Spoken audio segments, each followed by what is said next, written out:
시작하겠습니다. 안녕하세요. 자, 이번 시간에는 고려 유학, 고려 문화편을 하겠습니다. 자, 고려 문화는 항상 문화편은 사상, 종교, 학문 하나, 그 다음에 과학기술, 그 다음에 문학과 예술편이 들어가 있는데 고려 시대부터는 좀 양이 많아지니까 정리를 좀 잘해 두셔야 될 것 같아. 자, 먼저 오늘은 문화 첫 번째 시간으로 유학을 하겠습니다. 유학. 페이지는 164쪽. 자, 그래서 유학에 대해서 합니다. 유학. 자, 먼저 왕별로 정리해야 돼. 자, 고려 시대는 이전보다 더 유학이 더 발달한다. 자, 그래서 고려 시대 유학 발달과 관련되어 있는 거, 물론 고려 전기는 요 성종 때 아주 중요하고, 유학과 관련해서는 최승로 때문에 그렇겠지 뭐. 그다음에 문종 때, 그다음에 숙종 때부터 인종 때까지. 그래서 요 시기가 가장 중요한 건 여기를 정리 잘 해두세요. 자, 먼저 한번 가볍게 읽으세요. 자, 태조는 최연희, 최지몽, 최응. 이건 무슨 소리냐면 이 사람들이 육두품 출신 유학자들이야. 그래서 태조는 육두품 출신 유학자들의 보필을 받았다. 대표적인 사람은 최언희는 하셨죠, 미리.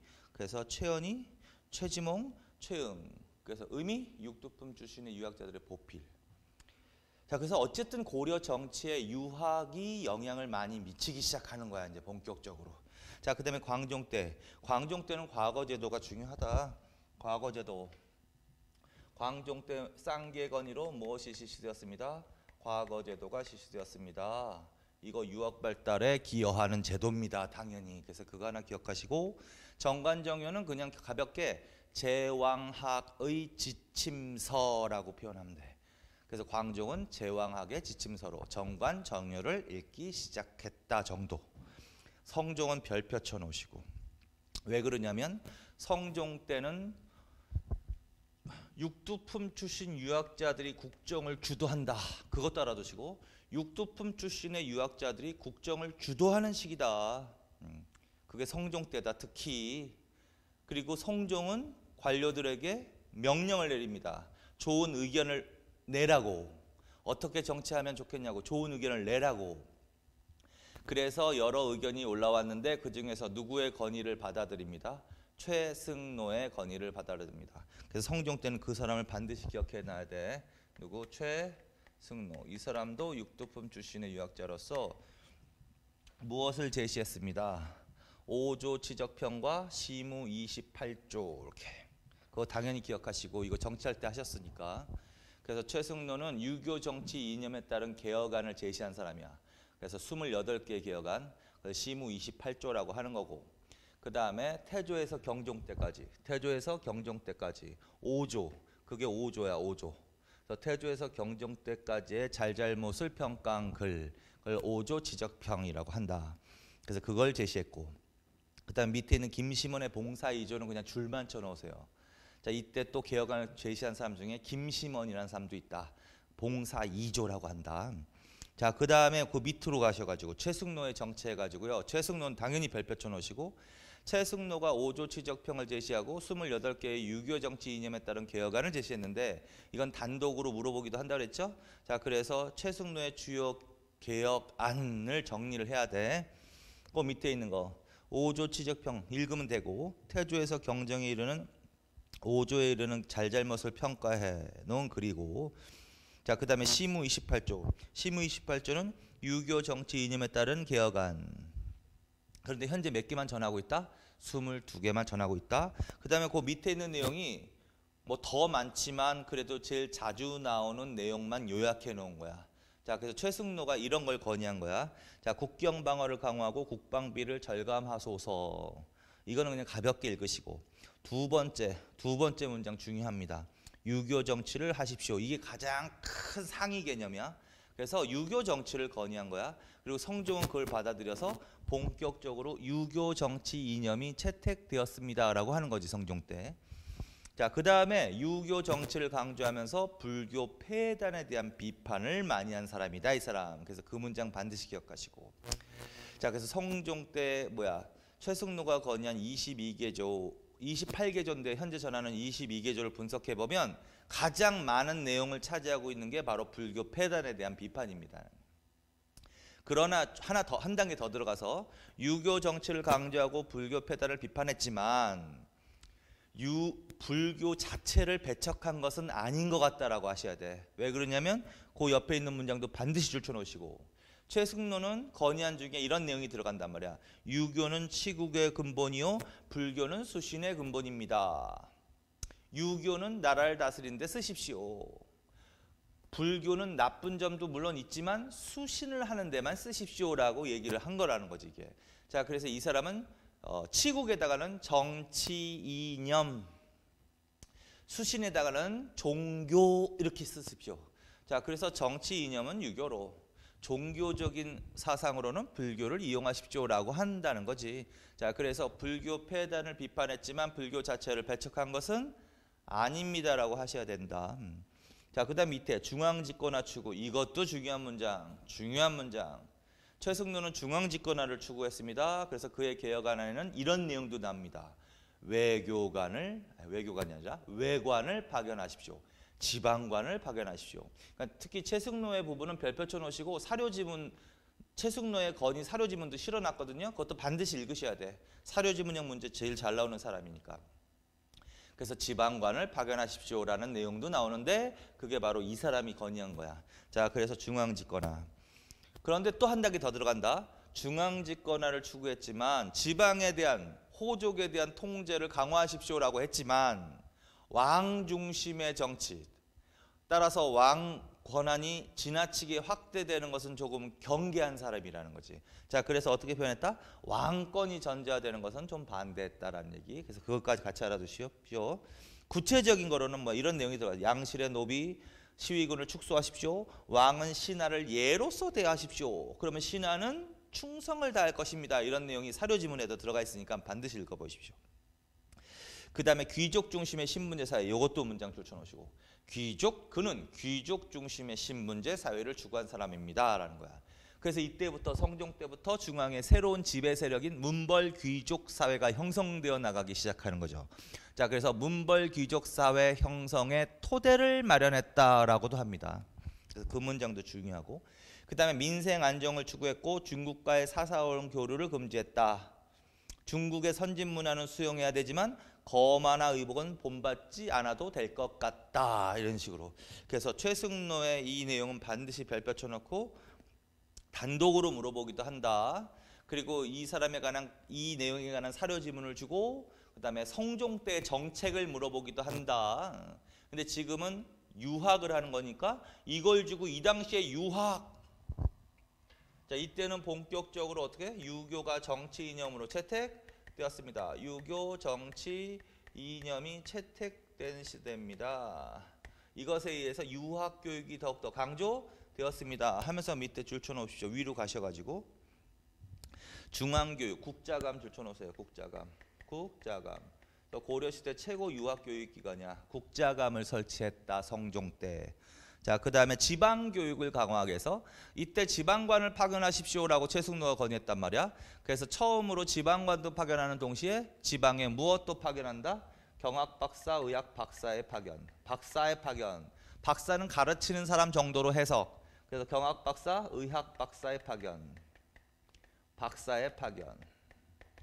자, 그래서 그렇게 읽으시면 돼. 성종 때는 중앙유학교육을 강화하기 위해서 국자감을 설치했고 지방교육을 강화시키기 위해서 경학박사, 의학박사를 파견했다. 자, 그 다음에 문신월가법도 반드시 그거 제일 잘 나오는 것 중에 하나야. 문신월가법은 현직 관료에게 시문을 지어 바치게 하는 제도야. 그래서 시와 문장을 지어 바치게 하는 거야. 현직 관료 대상 시문 지어 바치게 한다. 그걸 문신 월가법이라고 한다. 현직 관료들도 계속 공부를 시키는 거지. 그래서 현직 관료의 재교육, 계속 교육, 문신 월가법.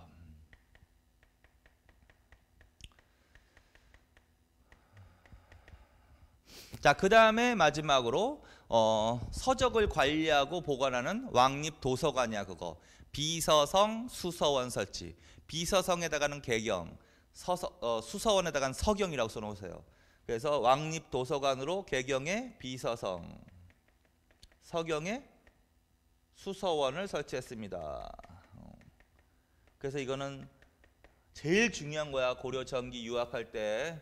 자, 그래서 요거는 반드시 통으로 다니고, 그래서 어느 왕 때 유학이다, 성종 때 유학이다. 그래서 요거 반드시 별표 쳐놓고, 최승로 단독으로 정리해놓고, 저렇게. 자, 그 다음에 이제 문종 때로 갑니다. 문종 때도 별표 쳐놔. 아주 중요한 사람이 한 사람 나옵니다. 자, 문종 때는 뭐라고 불렸던 사람이 나온다? 해동공자 최충. 해동공자라고 불렸던 사람이 있어. 누구? 최충. 그래서 최충도 반드시 줄쳐놔. 문종 때 활약한 유학자 최충이라는 사람. 최충은요, 당연히 신분은 문벌귀족. 해주 최씨감은 문벌귀족이고, 그 다음에 문화시중 수상까지 지냈던 사람이야. 그리고 학문적으로도 굉장히 높은 사람. 과거 시험에 지공고 출신이기도 해. 그래서 이렇게 신분도 좋지, 뭐 고위관료였었지, 그 다음에 학문도 높은 사람이지. 그런 사람이 이제 은퇴를 했어요. 이 사람이 은퇴를 하고 개인적으로 학교를 세운 거야. 개인적으로 세웠다 그러면 사립학교, 두 글자로 사학을 건립한 거지. 사학. 자, 그래서 이 사람이 은퇴 후 사학을 건립했습니다. 그걸 뭐라 그런다? 구제학당이라고 한다. 구제학당. 다른 말로는 문헌공도라고도 합니다. 문헌공도. 이건 학교 말하는 거야.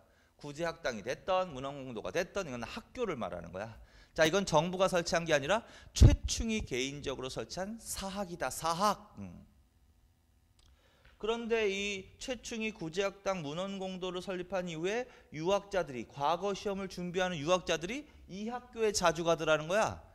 그 대신 이 학교, 정부에서 세운 관립학교에는 안 가더라는 거예요. 그래서 관학은 침체하고 사학이 발전하게 된 계기가 된 사람이다. 자, 그래서 사학 발전의 계기다. 그 밑에 나왔지? 사학 발전, 관학 침체. 그래서 고려 시대 사학 발전의 효시 하면 누구다? 해동공자 최충. 학교 문헌공도. 다른 말로는 시비공도. 문헌 구제학당. 그래서 이게 유행을 끄니까 개경에 이 사람과 비슷한 지위에 있는 사람들이 너도 나도 사립학교를 설립하는 게 유행하더라는 거야. 자, 그래서 이 문헌공도를 포함해서 총 12개의 사립학교가 설립되더라는 거야. 그래서 그걸 12공도라고 하는 거야. 플러스 이것까지 포함해서 12공도. 12개 유명한 사립학교를 12공도로 하는 거야. 12개를 다 최충이 세운 건 아니고 여기 안에 문헌공도가 들어가 있는 거야. 자, 그래서 문헌공도를 포함해서 총 12개의 사립학교, 이걸 12공도라고 합니다. 자, 그래서 결론은 문종 때 이후 최충을 계기로, 최충의 구제학당 문헌공도를 계기로 12공도가 설립되더라는 거지. 자, 그래서 이거는 주제가 있다. 뭐 발전의 효시다? 사학 발전의 효시다. 그래서 사학 발전의 효시로 가는 거야. 이거 중요한 내용입니다. 그러면서 자연적으로 관학이 침체하는 거야. 관학 침체. 그래서 이 고려 중기에 관학진흥책이라는 게 나오는 거야. 자, 그래서 숙종, 예종, 인종 요때가 주로 무슨 정책이 추진되던 시기다? 관학진흥책이 추진되는 시기다. 그 밑에 관학진흥책 CC 그것도 줄쳐놓으세요. 자, 그 다음에 자, 숙종 때 뭘 설치했다? 유학과 관련해. 유학 발전과 관련이 있는 거지 당연히. 근데 그 중에서 관학 발전 뭘 설치했다? 서적포. 서적 출판이라고 써놓으세요. 연필로. 서적 출판. 자, 그래서 숙종 때는 서적 출판을 목적으로 뭘 설치했다? 서적포를 설치했다. 그 다음에 평양에 기자사당을 건립했다. 그 눈으로만 읽어. 평양에 기자사당 건립. 만약에 왕으로 물어보면 재수없게 이런 것들도 나오긴 나와. 그래서 될 수 있으면 다 해두는 게 좋지만 좀 유학 중에서 더 중요한 것만 한다면 서적포 설치가 더 중요하다. 그러나 어쨌든 숙종 때 2개, 서적포 설치, 서적 출판, 서적포 설치, 평양의 기자사당. 자, 예종 때 7제. 예종 때는 뭘 설치했다? 7제. 여기다 전문 강좌라고 써놓으세요. 전문 강좌. 7제를 설치했습니다. 그 다음에 양현고.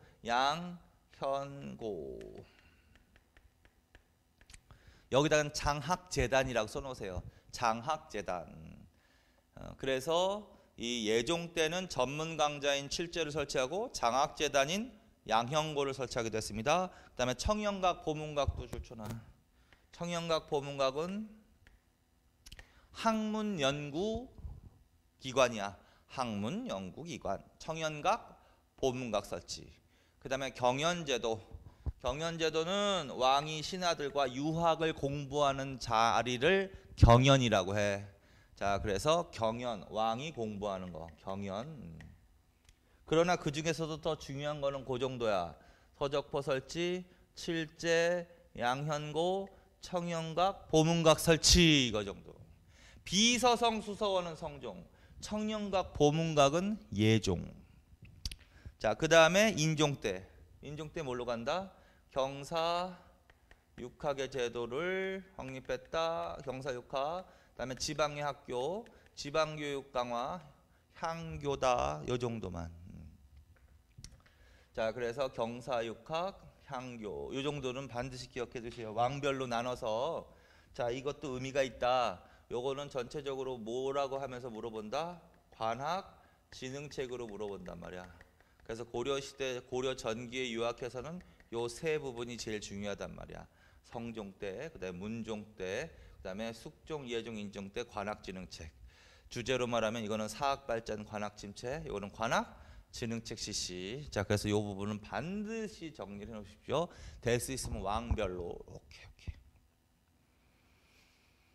자, 그래서 지금 유학개관 원에서는 이 부분이 제일 중요한 거니까 이 부분을 정리해 놓으십시오. 그 다음에 김부식은 당연히 알아두고, 만약에 이런 내용이 나왔어. 그럼 활약한 유학자가 누가 나와야 돼? 당연히 김부식이지. 이건 정치할 때 했었죠. 정치, 김부식.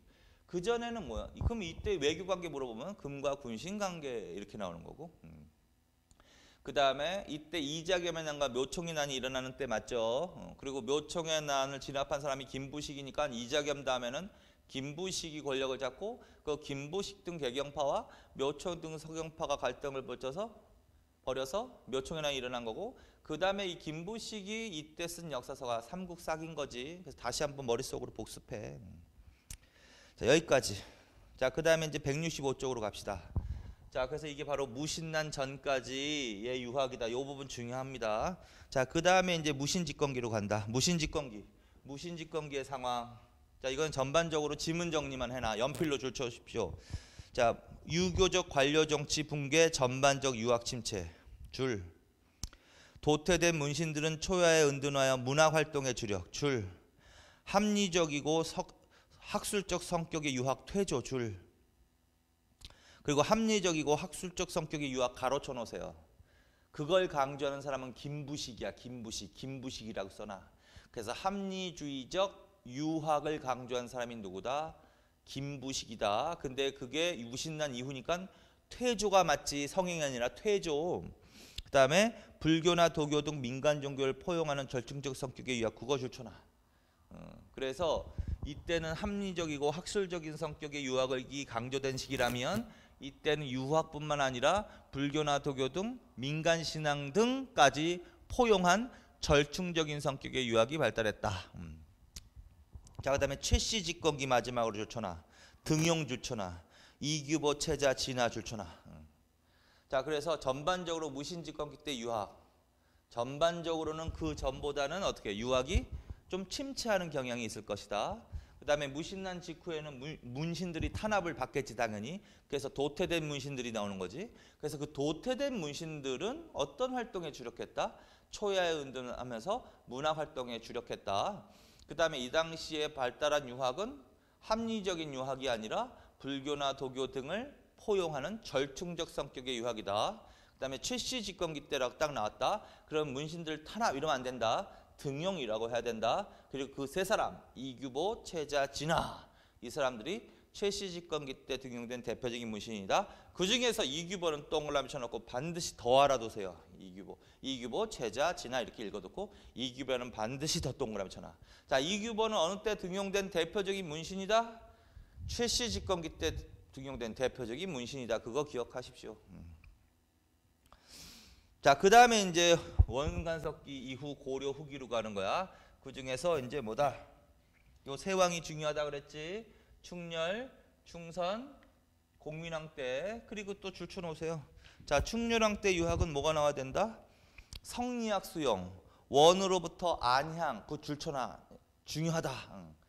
성리학이라는 학문이 충렬왕 때 처음 들어오는 거야. 어느 나라로부터? 원으로부터. 그다음에 그걸 처음 소개한 사람, 수용한 사람, 수입한 사람이 누구다?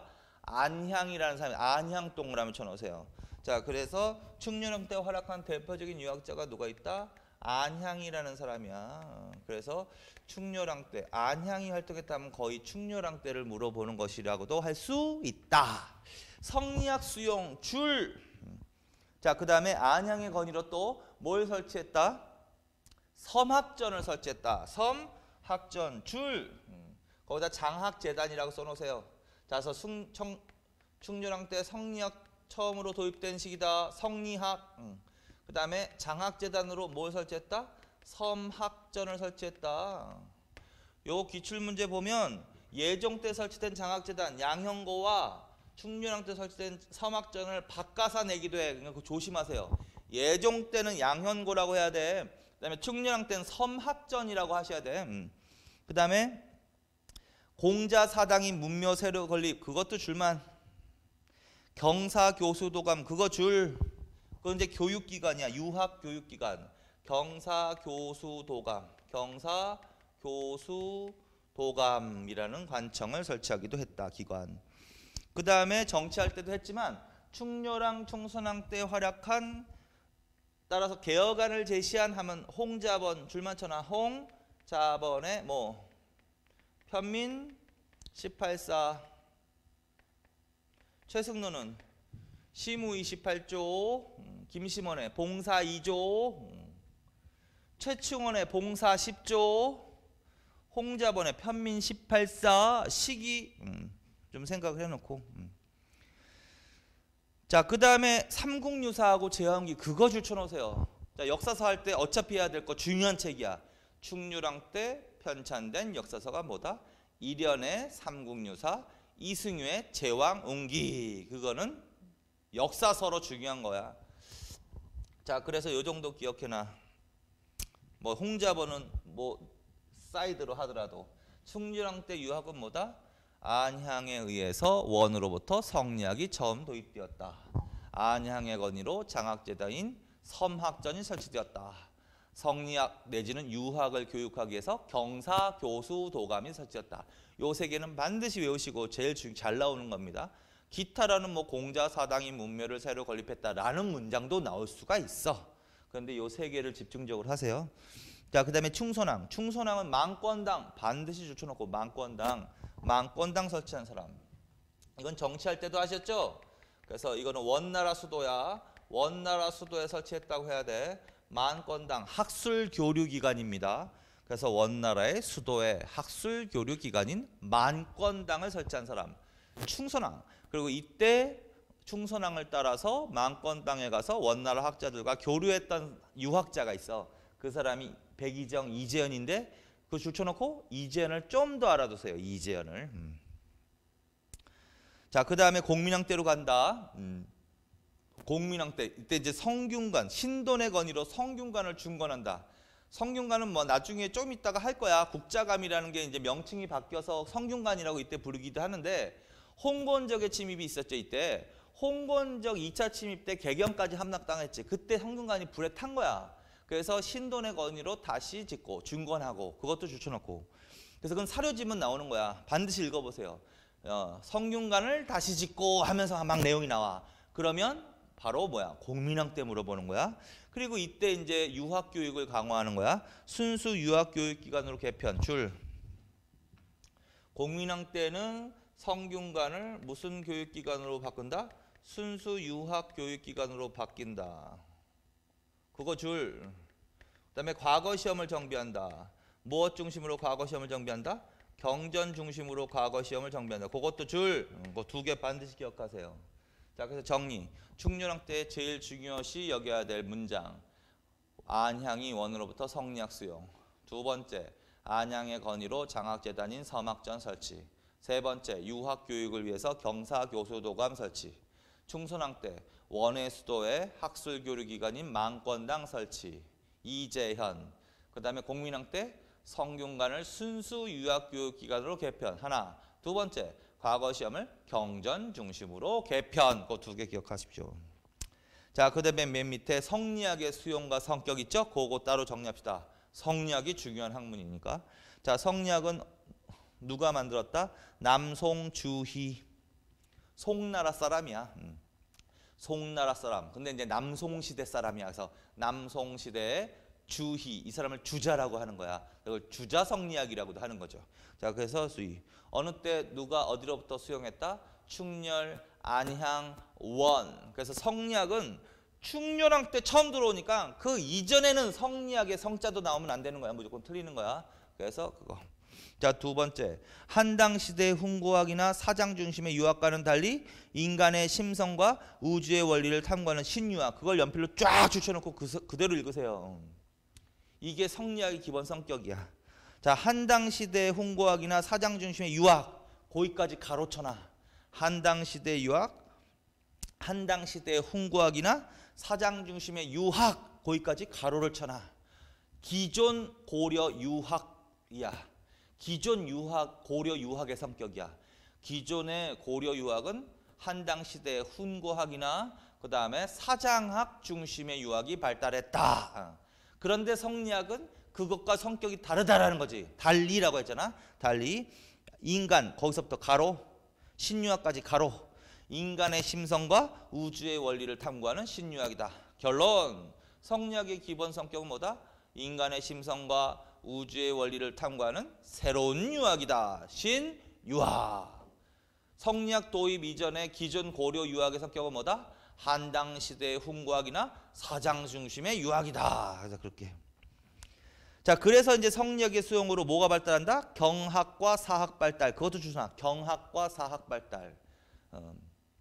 경학은요 사장학과 반대되는 개념이야. 자, 그래서 기존에는 사장학 중심의 유학이 발달했지만 성리학은 경학 중심의 유학이다. 이렇게.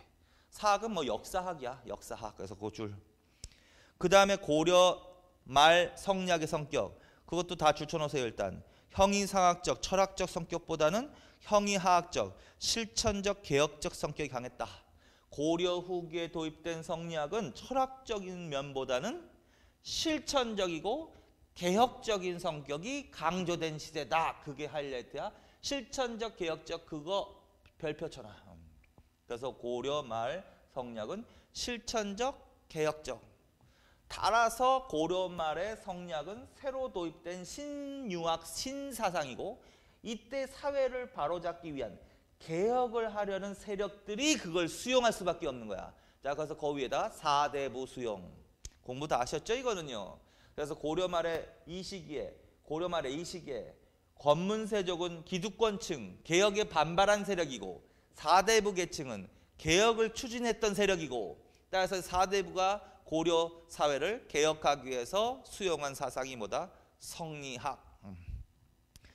대표적인 사람들 안향, 안유, 충렬왕 때 백이정, 이재현, 특히 이재현, 그다음에 이색, 정몽주, 정도전 등. 정몽주, 정도전 중요한 사람이지. 특히 이 두 사람은 공민왕 때 특히 등용되는 사람이지. 공민왕 때. 자, 그 다음에 정몽주는 다른 말로 뭐라고도 한다? 동방이하계조. 그 사람도 줄쳐놓으세요. 동방이하. 그렇게 문제가 나오기도 해. 해동공자, 그 다음에 동방이하계조 이렇게 해서 문제를 내기도 한단 말이야. 그래서 가 해동공자. 그럼 최충을 물어보는 거야. 그 다음에 나 동방이하계조. 그러면 정몽주를 물어보는 겁니다. 자, 이런 식으로 해서 개관을 해. 어렵지만 어차피 해야 돼. 자, 그래서 고려 전기에는 요 부분, 고려 후기에는 요 세왕 부분을 집중적으로 정리해 놓으시면 된다. 자, 그 다음에 이제 넘겨봅시다. 166쪽으로 간다. 교육기관으로 간다. 자, 여기 안에도 거의 다 포함되어 있는 내용을 하는 거야 지금. 자, 교육. 자, 먼저 유학교육 줄, 세로로 잡학교육 줄. 자, 그래서 교육에는 크게 두 가지 교육이 있다. 유학교육과 잡학교육. 그 다음에 잡학은 거기다가 기술학이라고 써놓으세요. 자, 그래서 유학을 가르치는 건 유학교육이고 당연히 기술학은 잡학이라고 불렀어. 유학자들이 좀 천시하는 경향이 있는 거야. 자, 그래서 교육에는 유학교육, 그 다음에 잡학교육이 있다. 근데 고려시대에 더 강조됐던 교육은 뭘까? 유학교육이 더 강조되는 거야. 그래서 유학교육과 관련해서는 학교를 설립하는 거야.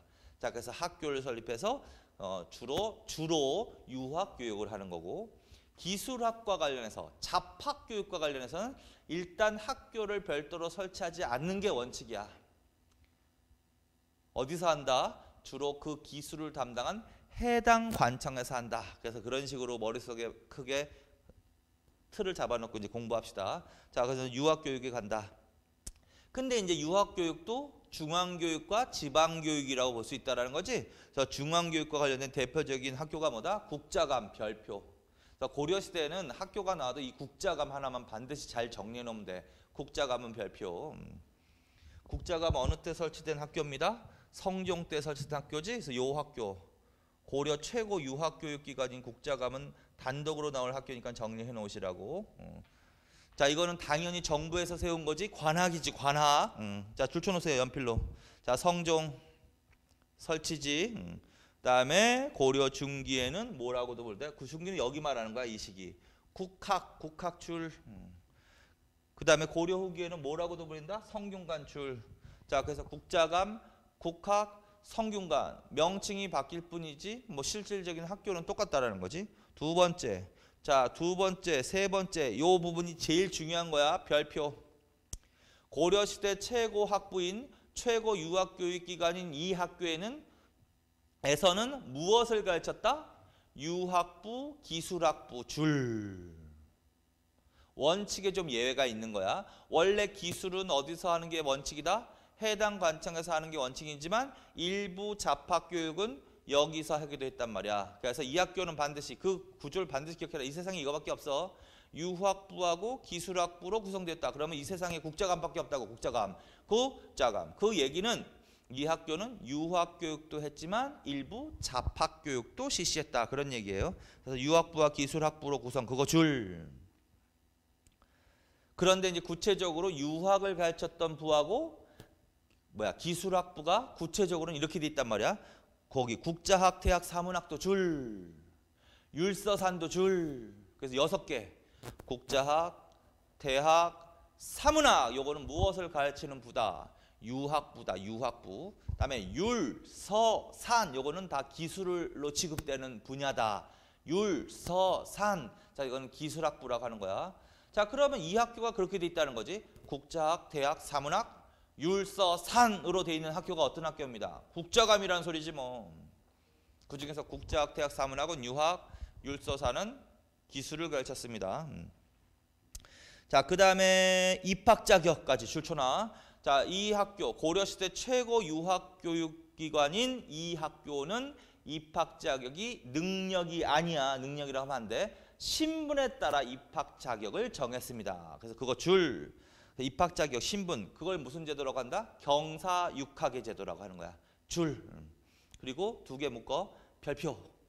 자, 유학부하고 기술학부로 구성되었습니다. 그거. 그다음에 입학 자격은 신분 경사육학의 제도 그거 묻고 별표 쳐놓으시라고요. 요 내용은 반드시 기억하고 있어야 돼. 제일 중요한 내용이야.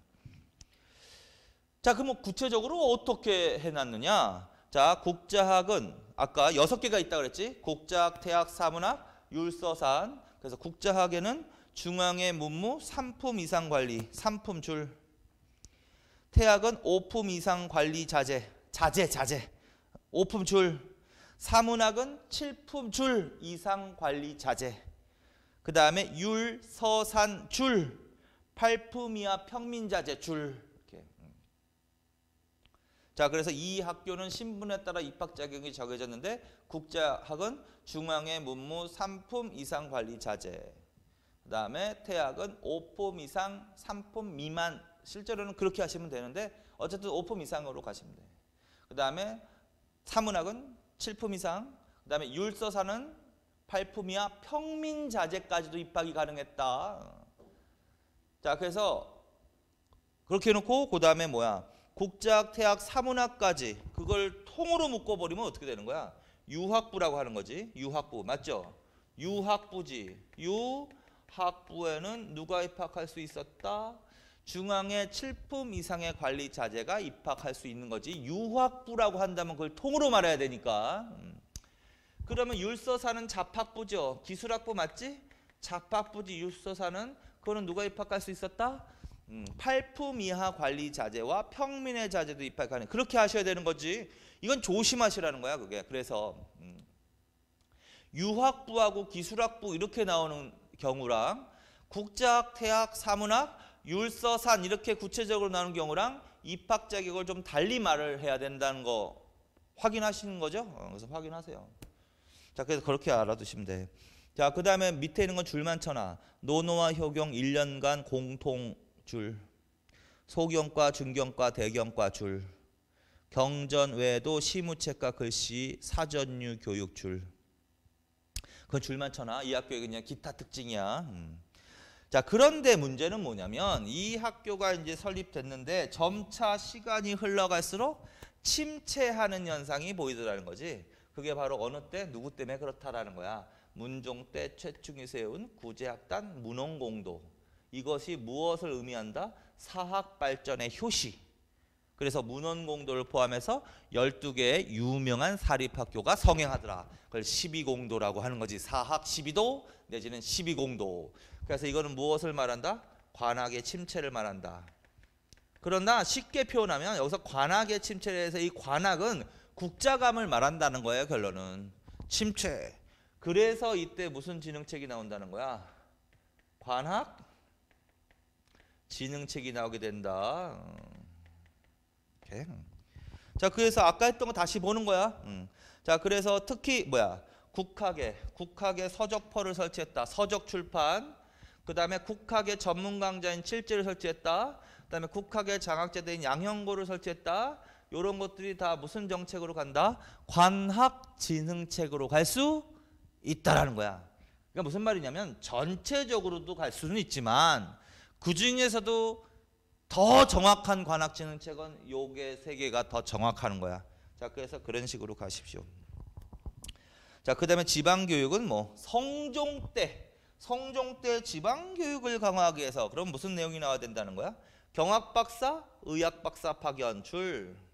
인종 때 지방교육을 강화하기 위해서 그럼 뭐가 나와야 된다는 거야?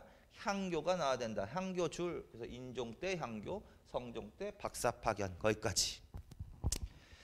자, 그 다음에 이제 잡학교육은 가볍게 읽읍시다. 잡학은 기술학이라고 했지.